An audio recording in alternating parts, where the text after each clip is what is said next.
Let's move towards living and reclaim the essence of life.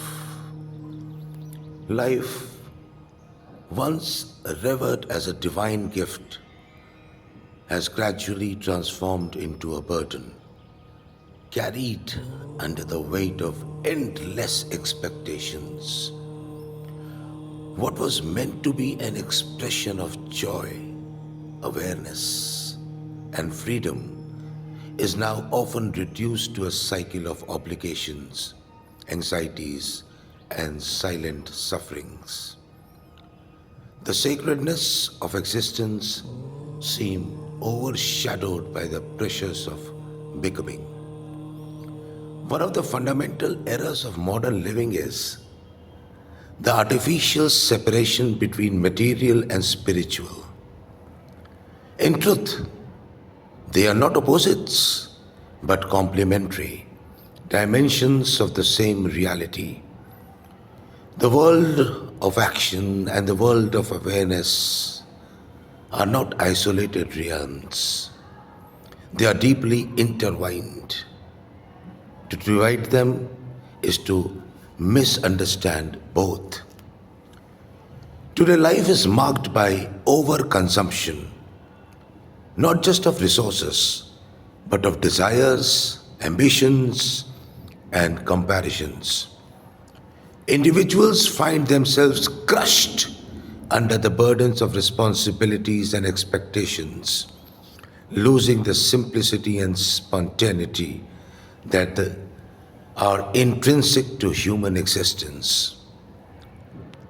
In this relentless pursuit, the inner voice becomes faint and the life begins to feel mechanical rather than meaningful. At the core of human existence lie freedom and self awareness, the qualities that are not acquired but inherent.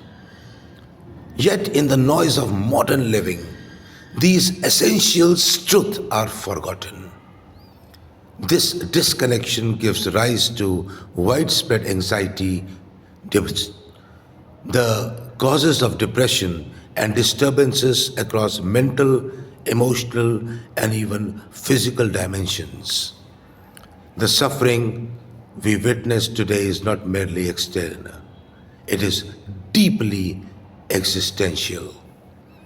Indian and Eastern philosophical traditions have long addressed these very dilemmas. The wisdom embedded in darshan and the Upanishads offer profound insight into the nature of life, self, and reality.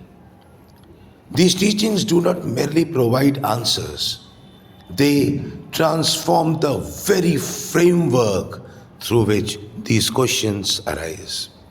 However, the tragedy lies in the misunderstanding of this wisdom.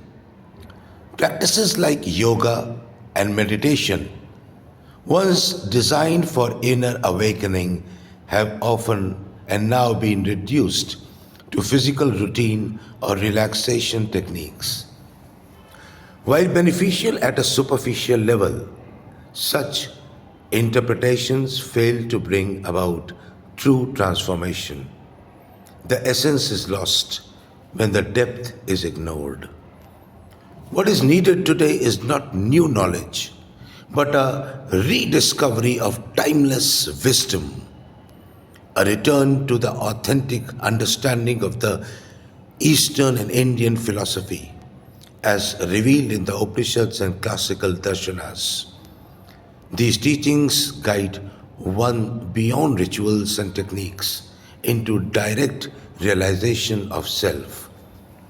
As Upanishads declare, the self must be seen, heard, reflected upon, and deeply contemplated.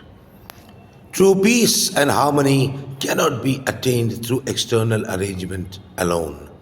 They arise only when one understands the deeper meaning of the life, dharma, and self.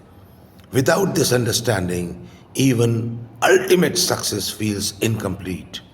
With it, even simplicity becomes fulfilling. The journey, therefore, is not outward but inward, not towards accumulation but towards realization. To truly live is to awaken, to see life not as a burden but as a sacred unfolding of the consciousness itself.